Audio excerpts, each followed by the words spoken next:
Tree, and this is Stitchless TV, and today we're going to make a gorgeous top, and we're going to make it out of a cot blanket.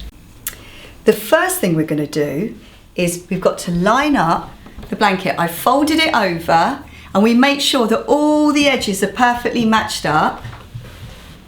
Okay, so they're all perfectly matched up.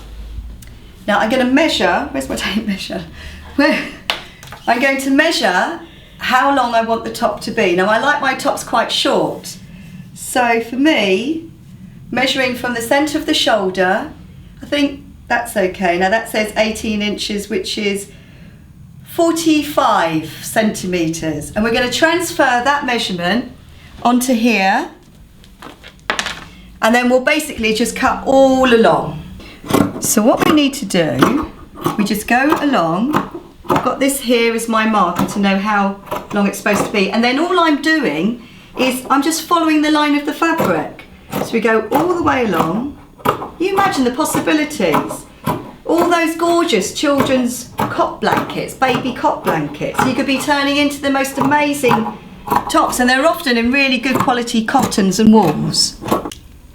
Right, we need to think about the neck a little bit. So I'm just going to get that piece that we just cut off. Okay, and just, how is it going to be? Okay, I think it's going to be something like that, but I just want to make sure that we've got enough material to do it. Because when we do the neck, we need to scoop down the front a little bit. So let's just have a look. Yeah, look, there's plenty of it there. We're just going to establish where the middle of the neck is, so we can then shape the neck. So we get our tape measure, lay it across. We've got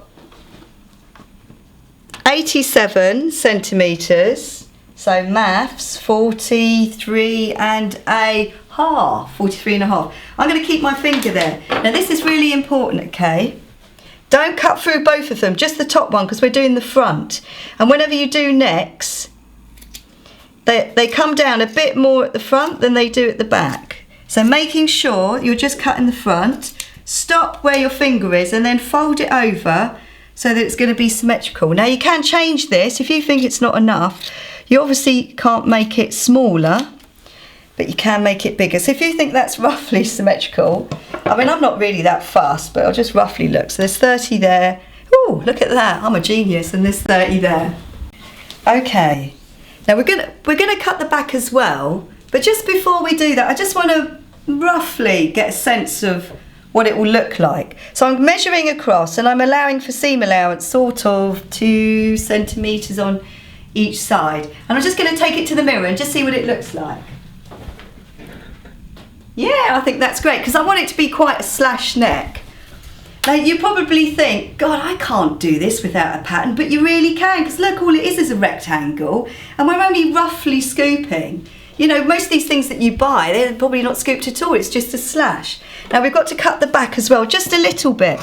There's hardly any shaping in the back section, but just sort of, you know, just make it up. And the reason why a lot of my tutorials actually are made from knitted things is because it hides a multitude of sins. Okay, so now what we're going to do is we're going to stitch the shoulders, but you can't do it like this until you put it right sides together. So let's get right sides together. So fold it over, go like that. Now the annoying thing about knitwear is that when you cut it, it does roll. I'm sorry about that, nothing I can do. So the best thing to do is to start on the finished edge, because we want that finished edge to stay together. And then as we sew, coming to the neck, make sure you've got the finished ends, you're sort of holding them together, because otherwise one could slip and then it will be not straight. Let's go over to the sewing machine. So I've got it on a fairly large stitch, about number 3. And I'm making sure that the 2 finished edges are together. And I've got the right colour thread. Yep, I've got the right colour thread. Foot, where are you? Now, as you sew, before you begin, be aware of where you're going. Right, okay, so that's one side. Trim off all your bits of thread, and then you just do the same on the other side. Right, so this is what it should look like. We've sewn both of the shoulder seams, cut off all your loose threads, and then, sorry, I've got loads of fluff on my nose. Cut off all your loose threads, and then I'm going to trim back our seam, which is kind of like 1.5 centimetres to about 0.5 centimetre, so it's ready for zigzag. So we've trimmed back the seams, both of the shoulder seams, and now we're just going to zigzag all along this edge and this edge to finish it off. Right, most sewing machines, they have straight stitch and zigzag, even if they're really basic sewing machines. So I've got to turn it to the zigzag stitch. I've put it on about number 5 for the zigzag gradient or whatever it is, and number 3 on the sides of the stitch, backwards and forwards, backwards and forwards, and off we go. And whilst we're zigzagging the shoulder seams, we may as well continue all the way along the back as well onto the other shoulder seam. So now we've just got to zigzag all along the scoop of the front, so I'm going to do that now as well. So we've zigzagged the shoulders, we've zigzagged along the back, and we've zigzagged along the front of the neck. Now the reason why we do that is because if we don't do that, all the wool will just fall apart. Once it's been knitted on a knitting machine, if you just cut it, it just falls apart really easily. In fact, I probably should stay stitch it as well. I might do that. But when you sew it, do not pull it, because if you pull it, it will just go all up and down, all ripply. So I'm just going to stay stitch all around the neck at the front and around the back.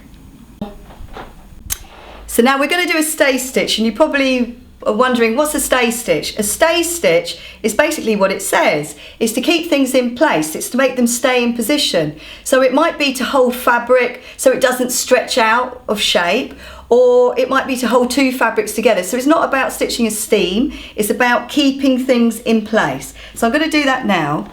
Now remember to push your shoulder seam towards the back. We have this kind of law in dressmaking, although I say I don't use traditional techniques, that all seams get pressed to the back. Side seams pressed to the back, shoulder seams pressed to the back. So that's what I'm doing now. So stay stitch, don't need to go backwards and forwards. Just stitch about 3/4 centimetre in. Now as you sew, don't pull the fabric, keep it all nice and flat.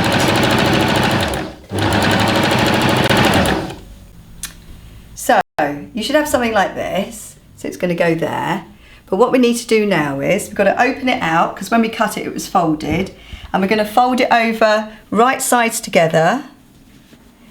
And I've decided to keep this little bit of edging here, and I'm going to make that fall at the back, and then we're just going to stitch down there with a seam allowance of about 1 centimetre. So using a straight stitch, we're going to stitch down the centre back of the neck. So we've just stitched this seam here, so open out the seam, close it, wrong sides together now, and you should end up with something like this, which is going to be, if I got loads of fluff in my hair, which is going to be the neck, like that. Right, so what we're going to do, we're just going to stay stitch all around here so that we keep these 2 pieces together, because otherwise they're just going to slip all over the show. So I'll do that now. So as you sew, it's really important, just for the neck whilst we're stay stitching, to stretch as we sew, because we don't know if it's going to fit or not, so we might need to stretch it. And if we haven't stretched it like this as we sew, we don't stretch it like that, then we need to stretch it on the actual top, then it's not going to stretch. Right, we need to establish where the sides are, but if I notch this, because it's all fluffy in that, it's not going to show. So I've got to think of a way of how to mark it, and often I use the iron, pressing things as a way of marking things. So I'm going to do that now. So just give it a good old press. Look, if I steam and press, then you'll see it's kind of apparent where the sides are because they're pressed.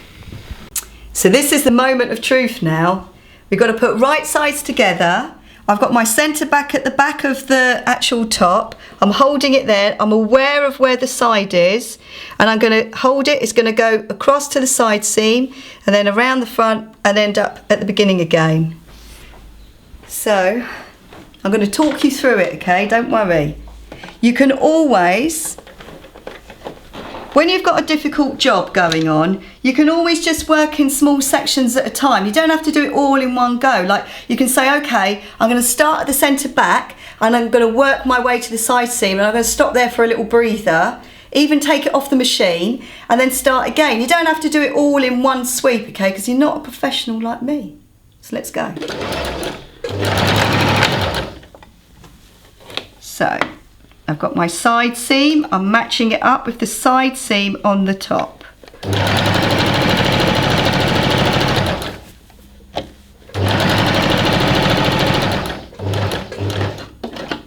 Now remember that the knitted fabric is really forgiving. So you can stretch, if it seems like it's not fitting, you can stretch it a little bit.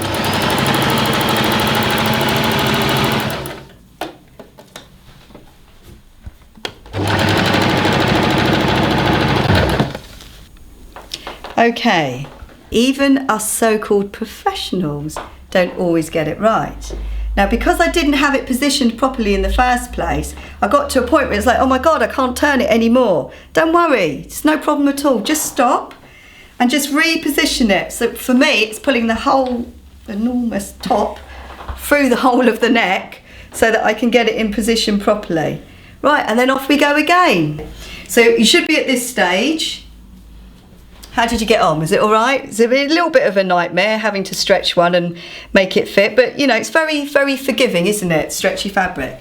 Now all we got to do, we just got to zigzag that edge and then we can have a look.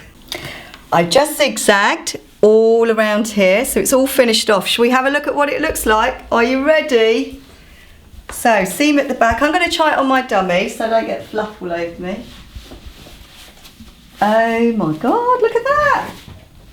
Well, clearly, you could just leave it like that, because that's just like a cape. Shall I show you the back?